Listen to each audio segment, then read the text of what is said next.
탐진쌤의 수학의 나침반 강의를 시작하겠습니다. 이번 시간은 1차 함수 강의 세 번째 대응관계, 좌표평면, 순서상에 대하여 공부하겠습니다. 대응관계 종류를 먼저 알아보겠습니다. 첫 번째 그림은 1대1 대응, 두 번째는 1대 다 대응, 세 번째는 다대1 대응, 마지막으로 다대 다 대응이라고 합니다. 첫 번째 그림을 보면 x의 원소와 y의 원소가 하나씩 대응하는 걸 알 수가 있고 또 그 화살표가 한 곳에 몰리지 않는 걸 알 수가 있습니다. 그리고 정의역에 해당하는 원소와 공역에 해당하는 원소가 똑같다는 걸 알 수가 있죠. 그리고 공역과 치역도 똑같은 걸 알 수가 있습니다. 이러한 경우를 1대1 대응이라고 합니다. 그리고 이 경우에는 x가 y의 화살표를 하나씩 쏘고 있기 때문에 역시 함수 관계가 된다는 걸 알 수가 있죠. 즉 1대1 대응은 함수가 되는 겁니다. 자, 두 번째 그림에서는 E가 B와 C로 화살표를 두 개를 쏘고 있기 때문에 X의 원소 하나에 Y의 원소 두 개가 대응됩니다. 그래서 이 부분을 보면 1대 다 대응이 된다 하는 걸 알 수가 있습니다. 그리고 이 경우에는 E가 화살표를 두 개를 쏘고 있기 때문에 함수가 되지 못합니다. 이건 함수가 아닙니다. 세 번째 그림은 1과 2가 화살표를 하나씩 쏘기는 하는데 그 화살표가 A로 몰리고 있죠. 그래서 두 개가 A로 하나로 몰리고 있기 때문에 이것은 다대1 대응이라고 하는데 밑에도 마찬가지죠. 다대1 대응의 모습이 나타나고 있습니다. 자, 그런데 이것은 함수가 되는 걸 알 수가 있습니다. 왜냐하면 X의 원소가 화살표를 하나씩만 쏘고 있기 때문입니다. 단지 그 화살표가 한 곳에 몰렸을 뿐이죠. 이 다대1 대응은 함수가 됩니다. 자, 그 다음에 네 번째 그림에서 1과 2가 A로 화살표를 쏘았는데 이 모습은 다대1 대응의 모습이죠. 자, 그 다음에 2는 A와 C로 동시에 화살표를 쏘았습니다. 그러면 이 부분은 1대 다 대응의 모습이 나타나고 있습니다. 그래서 다대1 대응과 1대 다 대응의 모습이 이렇게 나타나는 이 그림을 다대 다 대응이라고 합니다. 자, 그런데 이건 역시 함수가 아닙니다. 왜냐하면 2가 화살표를 두 개 쏘았기 때문이죠. 함수가 아닙니다. 자, 그러면 함수가 되는 경우는 뒤에 1대1, 다대1 두 개죠. 그러니까 뒷부분이 1이라는 이름을 가지고 있을 때 함수가 된다는 걸 알 수가 있습니다. 자, 그리고 이 대응 관계 중에는 함수가 되는 것도 있고 안 되는 것도 있죠. 대응보다는 함수가 되기가 까다롭거나 하는 걸 알 수가 있습니다. 그런데 1대1 대응은 그렇지 않습니다. 자, 첫 번째 그림은 1대1 대응이라고 그랬죠. 두 번째 그림은 1대1 대응이 되지 못합니다. 왜냐하면 1대1 대응에서는 이 Y의 원소 1, 2, 4, 이 4개가 있는데 4개 다 화살표를 받았죠. 그런데 두 번째 그림에서는 9라는 이 원소는 화살표가 오질 않았습니다. 그래서 공역과 치역의 크기가 다르죠. 이런 경우는 1대1 대응이 되지 못합니다. 그런데 이 경우는 함수는 되죠. 그래서 1대1 함수라고 이야기할 수는 있습니다. 그리고 보면은 1대1 대응은 함수보다 더 까다로운 조건을 가지고 있다 하는 걸 알 수가 있습니다. 왜 1대1 대응이 그런데 의미가 있을까요? 이것은 여기 밑에 나왔는데 물론 중학생들은 몰라도 되는 거긴 하지만 한번 알아봅시다. 역함수가 가능한 것은 1대1 대응이다. 그런데 역함수가 뭐냐면은 선생님이 1차 함수 첫 번째 시간에 그런 말 했죠. 함수에서 x는 독립변수, y는 종속변수다. 그래서 x는 자기가 y의 원소를 선택한다 이런 식으로 이야기했는데 y는 선택권이 없이 그냥 선택을 받는 거죠. 아주 수동적인 그런 성격을 가지고 있는데 이제 y가 반란을 일으키는 겁니다. 왜 우리는 항상 선택을 받기만 하느냐? 우리가 거꾸로 선택을 하고 싶다. 그래서 화살표를 거꾸로 쏘는 겁니다. 자, y가 x쪽으로 화살표를 이렇게 쏘고 3도 2로, 5는 3으로, 7은 4를 거꾸로 화살표를 쏩니다. 그러면 이 화살표 거꾸로 쏠 때 화살표를 하나씩 쏘았으니까 함수가 되는 거죠. 그러니까 역함수가 가능한 겁니다. 그런데 1대1 함수, 두 번째 그림의 1대1 함수에서는 화살표를 거꾸로 쏜다면은 이렇게 화살표가 거꾸로 쏘아지는데 근데 9는 화살표를 쏠 수가 없죠.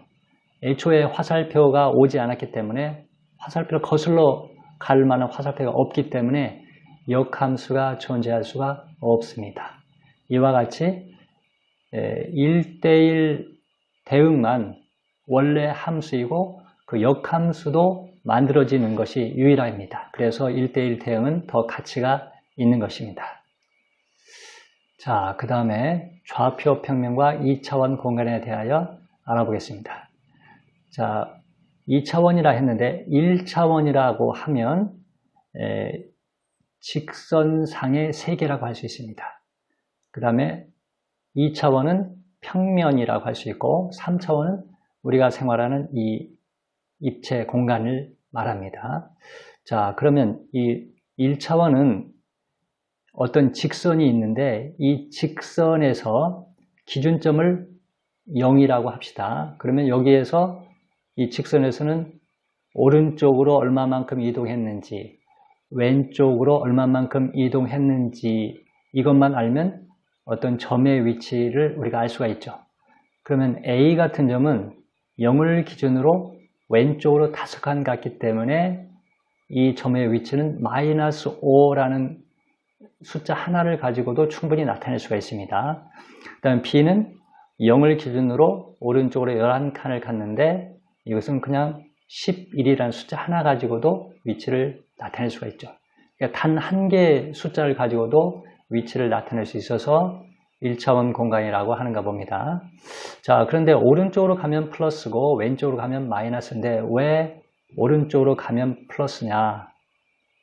그것은 오른손잡이가 왼손잡이보다 많기 때문에 오른손잡이 위주로 생각을 하기 때문입니다. 오른쪽은 좋은 것, 발전하는 것, 긍정적인 것, 왼쪽은 부정적이고 퇴보하는 것, 음수, 오른쪽은 양수 이렇게 표시를 한 겁니다. 그래서 0을 기준으로 오른쪽으로 할 때는 플러스 값이고 왼쪽으로 할 때는 음수 값을 가집니다. 자, 그리고 또 여기 수직선과 좌표라고 했는데 이 수직선을 수평선과 대비되는 수직선이라고 생각하면 안 됩니다.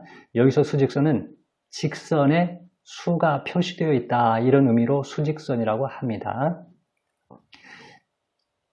자, 그 다음에 이제 2차원 공간은 평면이라고 했는데 2차원 공간은 이 수직선 두 개를 가지고 표시를 합니다.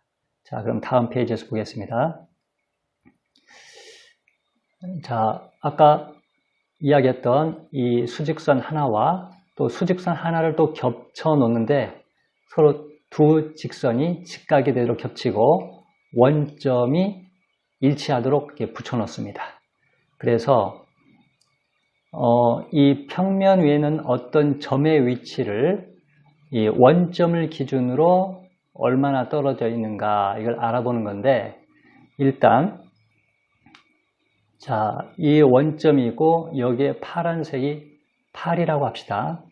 자, 그러면 이 원점을 기준으로 8이가 얼마나 떨어져 있는가를 봐야 되는데 일단은 이 원점에서 8이 있는 곳으로 가는데 선생님이 그림 그려놓은 것과 같이 이 컴퓨터의 방향키를 가지고 이동한다고 해봅시다. 우리가 마우스를 가지고는 직접 사선으로 그냥 갈 수 있겠지만 이 방향키만 가지고 있을 때는 바로 직접 갈 수가 없죠. 먼저 원점에서 좌로 갈 것인가 우로 갈 것인가 결정해야 됩니다. 자, 빨간색에서 이 파란색 파리까지 가려면 왼쪽으로 가야 될까요? 오른쪽으로 가야 될까요? 오른쪽이죠? 오른쪽으로 몇 칸 가야 되는지 봅시다. 한 칸, 두 칸 갑니다. 더 가버리면 파리를 지나쳐버리기 때문에 두 칸 가야 됩니다. 그래서 두 칸이니까 플러스 2라고 합니다. 오른쪽으로 두 칸이니까 플러스 2라고 써주고, 그 다음에 여기에서 방향키가 위냐 아래냐를 결정해야 되는데 아래로 내려가면 안 되죠. 파리에서 멀어지니까 위로 올라가야 되는데 몇 칸 가야 되는지 봅시다. 한 칸, 두 칸, 세 칸, 네 칸. 위로 네 칸이니까 플러스 3이다. 그러니까 첫 번째 2는 원점을 기준으로 오른쪽으로 두 칸 갔다는 뜻이고, 뒤에 있는 플러스 4는 위쪽으로 네 칸 갔다는 그런 의미를 가지고 있습니다. 자, 그 다음에 또 파리가 이쪽에 하나 있다고 합시다. 그러면 이 원점에서 이 파리까지 가기 위해서는 어떻게 해야 될까요? 자, 이 방향키 중에서 일단 좌측인지 우측인지 먼저 결정해야 되겠죠? 자, 어디로 가야 됩니까? 좌측이죠? 좌측으로 한 칸, 두 칸, 세 칸입니다. 좌로 세 칸이니까 마이너스 3입니다. 그 다음에 어디로 가야 되죠? 위아래를 결정해야 되는데 아래로 가야 되죠? 근데 한 칸, 두 칸, 아래로 두 칸이니까 마이너스 2입니다. 그래서 이쪽 파리의 위치는 마이너스 3, 마이너스 2라고 말할 수 있습니다. 이와 같이 평면에 있는 어떤 점의 위치를 측정하기 위해서 이 수직선 두 개가 직각으로 만나도록 그려놓은 다음에 이 원점에서 이 점의 위치까지 가는데 우측으로 가야 되는지 좌측으로 가야 되는지, 그리고 얼마만큼 가야 되는지 결정한 다음에 위아래로 이동을 해서 그 점까지 이동하는 겁니다. 이런 식으로 어떤 점의 위치를 결정하는데, 이렇게 수직선 두 개가 그려져 있는 이런 평면을 좌표 평면이라고 하고, 또 이 점의 위치를 이 숫자 두 개를 가지고 표시를 할 수 있기 때문에 이걸 2차원 공간이라고 합니다. 그리고 이 앞에 있는 값을 X축에서 이동한 양을 표시하는 거기 때문에 X값이라 하고, 뒤에 있는 이 숫자는 Y축에서 위아래로 이동한 양을 표시하는 거기 때문에 Y값이라고 합니다. 그리고 이 두 개의 순서를 바꾸면 안 됩니다. 앞쪽은 좌우로 이동한 양, 뒤에 있는 값은 위아래로 이동한 값을 말합니다. 자, 그러면 이것은 이러한 방식으로 어떤 점의 위치를 표시하는 이 방법은 누가 제일 처음 생각해냈을까요? 그것은 바로 데카르트라는 학자인데, 르네 데카르트라고 합니다. 근데 이것을 학자가 된 다음에 생각한 게 아니라 아마 고등학교 때 생각을 했다고 합니다. 그러니까 데카르트가 고등학교 때 좀 몸이 많이 약했다고 하는데, 어느 날 아침에 일어났는데 몸도 별로 편치 못해가지고 쉽게 일어나지 못하고 있던 중에 기숙사 그 천장에 파리가 기어다니는 걸 보게 됐습니다. 그래서 저 파리의 위치를 어떻게 표시할 수 있을까를 생각을 했습니다. 그래서 X축, Y축을 그려놓고 원점을 기준으로 파리의 위치를 정하면 되겠구나, 이걸 처음으로 생각해냈습니다. 그러다 보니까 학교 가야 된다는 걸 깜빡 잊고 생각하다 보니까 시간이 많이 지났습니다. 그래서 헐레벌떡 교실을 향해서 뛰어가는데 가다가 교장 선생님한테 걸렸습니다. 교장 선생님이 다른 아이들은 다 지금 수업을 하고 있는데 너는 왜 이제서 오느냐 하고 나무랬습니다. 그래서 데카르트가 제가 아침에 일어나려고 했는데 갑자기 천장을 보다가 그 파리의 위치를 어떻게 하면 표시할 수 있을까, 그런 걸 생각하다 보니까 저도 모르게 너무 많이 늦어졌습니다, 이런 말을 했습니다. 그랬더니 교장 선생님이 그래, 그렇게 좋은 생각을 하느라고 늦었으니까 오늘은 내가 용서해 주겠다. 그리고 만일에 다음에 또 그런 멋진 생각이 나면은 지각하는 건 선생님이 다 용서해 줄 테니까 얼마든지 그런 생각을 해도 좋다. 이런 말을 했다고 합니다. 이게 바로 데카르트가 좌표 평면을 생각해낸 그 일화입니다. 자, 그런데 이것과 똑같은 것을 우리가 어디서 찾을 수 있냐면 우리가 지도상에 북위와 남위, 그 다음에 동경, 서경이라는 게 있죠. 그러니까 지구는 구 모양으로 되어 있긴 하지만 우리가 몸이 워낙 작기 때문에 만일에 지구는 땅은 다 평평한 것처럼 느껴지죠. 즉 평면처럼 느껴집니다. 자, 그런데 만일에 어떤 배가 태평양 한가운데서 모터가 고장나서 좌초를 했습니다. 그래서 무전기를 통해서 구조 요청을 했는데 거기가 어디냐고 물어보는데 태평양 한가운데 아무것도 보이지 않는 사방에 물밖에 보이지 않는 곳에서 자신의 위치를 말하기가 곤란하죠. 만약 어떤 유명한 섬이 있으면 섬 옆에 있다 이렇게 말을 할 텐데 섬도 안 보이고 아무것도 보이지 않습니다. 그래서 적도를 기준으로 위로 올라가고 아래로 내려가는 거 이것을 북위, 남위로 표시합니다. 그러니까 Y축, X축을 기준으로 위로 올라가고 아래로 내려가는 것이 바로 Y값이죠. 그 다음에 원점을 기준으로 우측이냐 좌측이냐는 바로 태평양 한가운데 좌우선을 그려놓고서 태양이 움직이는 쪽으로 가면은 동경, 그 다음에 태양이 움직이는 반대쪽으로 가면 서경 이런 식으로 선을 그어놨습니다. 그래서 그런 경우에 태평양에서 좌초됐을 때 자, 여기는 북위 몇 도다 그리고 동경 몇 도다 이렇게 자신의 위치를 말하면 충분히 그 위치를 알 수 있도록 만들어 놨습니다. 그러니까 이 좌표 평면과 똑같은 원리라고 할 수 있습니다. 자, 그러면 좌표 평면을 더 자세히 한번 살펴봅시다. 이 X축과 Y축에 의해서 평면이 네 곳으로 나누어집니다. 자, 그런데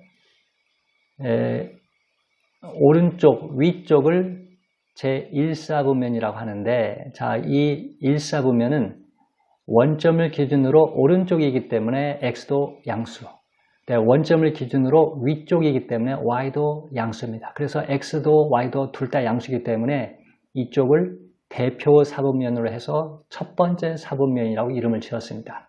그리고 여기서부터 시계 반대 방향으로 제2사분면, 제3사분면, 제4사분면이라고 이름을 지어놨습니다. 자, 그러면 봅시다. 이 Y축을 기준으로 오른쪽은 X가 양수죠. Y축을 기준으로 왼쪽은 X가 음수입니다. 그 다음에 X축을 기준으로 위쪽은 Y가 양수, 아래쪽으로는 Y가 음수입니다. 자, 이게 함수를 처음 배우는 학생들은 이것이 상당히 헷갈립니다. 그러니까 Y축, 위아래로 움직이는 것은 우리가 엘리베이터로 생각하면 됩니다. 엘리베이터는 좌우로는 절대 움직이지 못하죠. 위쪽으로나 아래쪽으로나 움직이는데 위로 움직이면 플러스 값, 아래로 내려가면 마이너스 값을 갖는다. 그 다음에 Y축을 기준으로 오른쪽으로 갈 때는 오른쪽은 좋은 쪽이라고 그랬죠. 오른손잡이들 생각할 때 그리고 오른쪽으로 갈수록 X값은 점점 커지고 왼쪽으로 갈수록 X값은 작아진다. 이렇게 생각하면 되겠습니다. 그러면 자, 1사분면과 2사분면은 위쪽이니까 Y값이 양수입니다. 그리고 3사분면과 4사분면은 아래쪽이니까 Y가 음수입니다. 그리고 1사분면과 4사분면은 Y축을 기준으로 오른쪽이기 때문에 X가 양수죠. 그 다음에 2사분면과 3사분면은 Y축을 기준으로 왼쪽이니까 X가 음수입니다. 자, 그리고 둘 다 음수인 곳은 제3, 4분면입니다. 자, 그럼 마지막으로 어떤 점의 위치를 한번 구하는 방법을 알아보겠습니다. 자, 좌표측이 이렇게 있는데 이 빨간 점이 원점입니다. 그리고 검은 점이 어떤 점의 위치인데 자, 여기서 일단 좌냐 우냐를 결정해야 되죠. 그러면 이 컴퓨터 방향키에서 왼쪽을 이용해야 되는지 오른쪽을 이용해야 되는지 우리가 결정해야 됩니다. 그런데 원점보다는 오른쪽이라는 걸 알 수가 있죠. 그럼 몇 칸 갔습니까? 한 칸, 두 칸, 세 칸, 네 칸, 다섯, 여섯 칸을 갔죠. 그러니까 순서상에 일단 첫 번째로 6을 적어줍니다. 그 다음에는 위냐 아래를 결정해야 되는데 위로 가면 안 되죠. 점에서 멀어지죠. 그러니까 아래로 내려가야 됩니다. 그래서 몇 칸 내려가느냐 쭉 내려가는데 보니까 9칸이라는 걸 알 수가 있죠. 아래로 9칸이니까 마이너스 9라고 적어주면 되겠습니다. 그래서 이 점의 위치는 6 마이너스 9라고 이야기합니다. 그래서 이렇게 숫자 두 개가 나란히 나와 있는 이 그림이 그려져 이 식이 써졌는데 이걸 순서쌍이라고 합니다. X값과 Y값이 두 개가 있으니까 쌍인데 또 순서라는 이름에서 우리가 느낄 수 있는 것은 순서를 바꾸면 안 된다는 거죠. 앞에 있는 것은 X값으로서 좌냐 우냐를 결정하는 거고 뒤에 있는 것은 Y값으로 위냐 아래냐를 결정하는 겁니다. 그러니까 6이 양수니까 오른쪽이고 9가 음수니까 아래쪽이다. 즉 오른쪽이면서 아래쪽에 있는 점이라는 걸 알 수가 있습니다. 이상으로 이번 수업을 마치고 다음 시간에는 그래프를 보고서 함수인지 아닌지 판정하는 방법, 그 다음에 정비례, 반비례 관계의 그래프, 1차 함수의 그래프에 대하여 공부하겠습니다. 다음 시간은 1차 함수 중에서 가장 중요한 부분이기 때문에 많은 기대를 해주시기 바랍니다. 그리고 선생님이 앞으로도 계속 활기찬 모양으로 수업하는 모습을 보고 싶다면 좋아요, 구독, 그 다음에 알람 설정을 꼭 해주시기 바랍니다. 오늘 수업을 마치겠습니다.